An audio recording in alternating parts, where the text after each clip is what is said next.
program has introduced me to the power of framing and reframing to shape one's perception of issues. I have learnt that problem identification requires concision and clarity, as well as avoiding complex terminology such as biodiversity and industrialization, which can obscure the problem. With regards to reframing, I learnt that it can take two forms.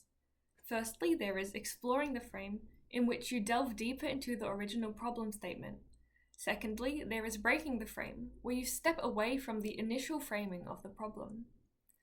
By challenging the boundaries imposed by the initial framing, several issues are addressed. Reframing mitigates people's bias towards immediate action. Without reframing, individuals may solve the wrong problem or focus on a single perceived root cause. Thus, reframing reflects the fact that challenges are multifaceted and have multiple potential causes and solutions. Additionally, reframing isn't about discovering the real problem, but rather about identifying a better problem to solve. Through reframing, challenges can be approached from fresh perspectives, uncovering new solutions and engaging different stakeholders. For the group presentation, I truly enjoyed seeing the final product come together and presenting our work. However, selecting our framed and reframed statement was a challenging process, as it initially felt like conflict. In retrospect, I realized that these conflicts were actually constructive conversations, resulting from our interdisciplinary team bringing together diverse ways of thinking. I also learnt the value of proactively planning how to address potential challenges. When conflicts arose, we could refer to our already decided upon plan of action, making these situations easier to handle. For future group assignments, I would use this technique again, but would create a more detailed solution roadmap.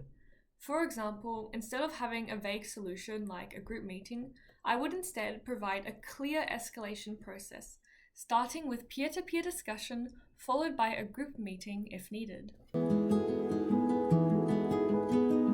This experience has profoundly enriched my environmental awareness and developed my intercultural competency skills.